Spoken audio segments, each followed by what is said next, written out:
ইরানের পারমাণবিক ইস্যুকে ঘিরে উত্তেজনা ক্রমেই আবারও বৃদ্ধি পাচ্ছে। এর মাঝেই জানা গেল দেশটির সামরিক বাহিনীর হাতে চলে এসেছে নতুন অস্ত্র।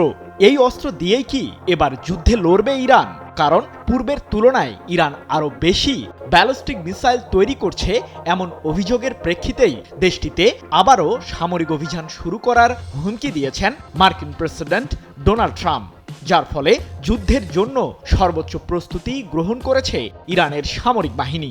এমনকি ইহুদিবাদীদের বিরুদ্ধে অনুশোচনামূলক প্রতিক্রিয়া জানানোর হুঁশিয়ারিও দিয়েছেন ইরানের প্রেসিডেন্ট মাসুদ পেজেশকিয়ান।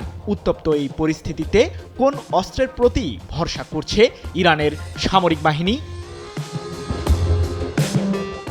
সম্প্রতি ইরানের সর্বোচ্চ প্রতিরক্ষা বাহিনী আইআরজিসির অ্যারোস্পেস ফোর্স দেশটির পূর্বাঞ্চলে ক্ষেপণাস্ত্র মোতায়েন করেছে বলে জানা গেছে, যাকে ঘিরে উত্তেজনা ছড়ায় ইসরায়েলে। কারণ এর আগেও যুদ্ধ শুরুর পূর্ব মুহূর্তে একই ধরনের সামরিক প্রস্তুতি নিয়েছিল তেহরান। শুধু ক্ষেপণাস্ত্র মোতায়েন করেই শান্ত থাকেনি আইআরজিসি। সেই মিসাইলগুলোর হামলার ক্ষমতা আরও বৃদ্ধির জন্য নতুন এক ধরনের অপ্রচলিত ওয়ারহেড তৈরি করেছে ইরানের বিজ্ঞানীরা, যাতে থাকবে রাসায়নিক ও জৈবিক পদার্থ দিয়ে তৈরি বিপুল সংখ্যক বিস্ফোরক।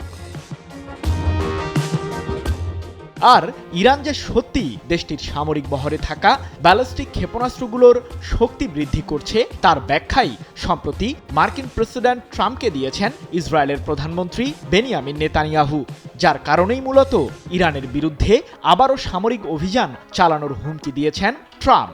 আর যুক্তরাষ্ট্রের এবারের টার্গেট ইরানের ক্ষেপণাস্ত্র কেন্দ্রগুলোকে ধ্বংস করা। কারণ জুন মাসের 12 দিনের যুদ্ধে শুধুমাত্র ইরানের পারমাণবিক স্থাপনাগুলোতে হামলা চালায় যুক্তরাষ্ট্র ও ইসরায়েল।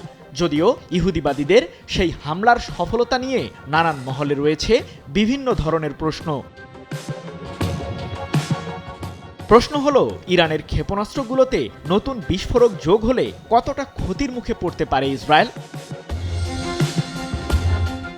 ইহুদিবাদীদের বিরুদ্ধে সাম্প্রতিক যুদ্ধে 500টিরও বেশি ব্যালিস্টিক মিসাইল ছোড়ে ইরানের সর্বোচ্চ প্রতিরক্ষা বাহিনী আইআরজিসি, যেগুলোকে প্রতিহত করতে হিমশিম অবস্থায় পড়ে নেতানিয়াহুর বাহিনী। এমনকি 22 জুন অপারেশন মিডনাইট হ্যামার নামে ইরানের বিরুদ্ধে সামরিক হামলা চালায় যুক্তরাষ্ট্র, যেখানে ইরানের 3টি পারমাণবিক কেন্দ্রে বাংকার বাস্টার বোমা ফেলে মার্কিন কেন্দ্রীয় কমান্ড। তবে যুক্তরাষ্ট্রের সেই হামলার পাল্টা প্রতিক্রিয়াও জানায় তেহরান।